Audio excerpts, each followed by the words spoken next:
नमस्कार दोस्तों, ये एशिया का व्हाइट हाउस है जहाँ पर वहाँ के एक अधिकारी जो ये एशिया की जानकारी रखता है, दक्षिणी एशिया की, वहाँ के अधिकारी ने कहा है कि इंडिया हमारा ये लाई नहीं है। इंडिया हमारा एक पार्टनर है। देखो, ये लाई का मतलब ये होता है कि आप ऑलमोस्ट उस कंट्री की बात मानते हो। इंडिया अपने आप में एक ग्रेट पावर है, ये उनका कहना है। और ये इस समय आपने देखा भी होगा, जब से रशिया यूक्रेन वार हुई है तब से इंडिया अपने हिसाब से चल रहा है। किसी की बात नहीं मकराएं।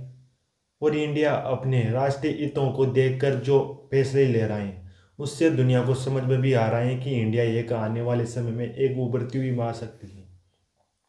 इसके बहुत सारे रीजन है, क्योंकि इंडिया जिस तरीके से सभी देशों को बैलेंस करके चल रहा है उससे ऐसा ही लग रहा है। और इंडिया इन मुसीबतों से आराम से निकल रहा है। आप दुनिया में महंगाई को देखो, बहुत सारे देशों में बहुत ज़्यादा महंगाई हो गई। यूरोप में हालात बहुत बेकाबू हो गई हैं, तब कि वो तो अमीर देश है ना।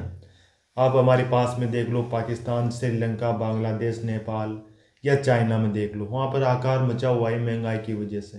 पर इंडिया ने आराम से अपने आप को इस महंगाई से बचा रखा है। क्यों बचा रखा है? क्योंकि हमने रसिया से सस्ता तेल खरीदा।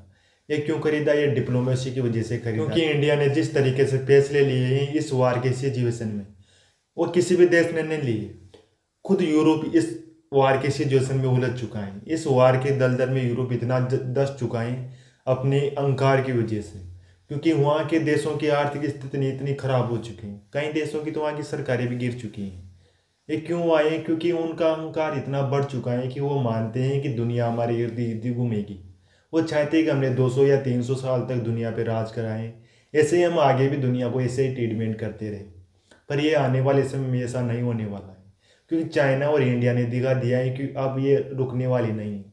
और आपके जो फैसले हैं उन पर चलने वाले नहीं हैं। अपने हिसाब से, अपने देश की ज़रूरतों के हिसाब से हम फैसले करेंगे। ऐसा नहीं कि आपने जो कह दिया वो हमने मान लिया। इंडिया इतने दिनों से मानता आ रहा है। उन्होंने ईरान पर सैंक्शन लगाए, हमने माने। ईरान से हमने तेल लेना बंद कर दिया है। पर आप रसिया से भी सैंक्शन लगा दोगे तो रसिया से तेल लेना क्यों बंद कर देंगे? हम जाएंगे कहाँ? हम अपने हितों को देख कर ही आपके फैसलों को भी फॉलो करेंगे, पर अपने हित देखेंगे। हमें हमारे हित हो गए तो वहाँ पर हमारे आपके फैसलों को हम दरकिनार कर देंगे। ऐसा इंडिया ने बेवकूफ़ी किया। रशिया के केस में अमेरिका, यूरोप ने बहुत कोशिश की, वहाँ के नेताओं ने बहुत यात्रा की भारत की, पर भारत नहीं माना। भारत अपने फैसले पर अडिग रहा। और हमारे राजनेताओं का भी इसमें काफ़ी सारा योगदान है। एस जयशंकर ने जिस तरीके से इस जियो पॉलिटिक्स में अपनी जो इंडिया की पहुंच बनाई है उसके काबिल तारीफ भी कहा जा सकता है, क्योंकि इंडिया में आने वाले समय में ऐसे हमने कभी भी नहीं देखा है। कभी तो क्या, हमें प्रधानमंत्री को भी किसी देश को धमकाते हुए नहीं देखा है। छोटा से छोटा देश भी हमें धमका के चला जाता था।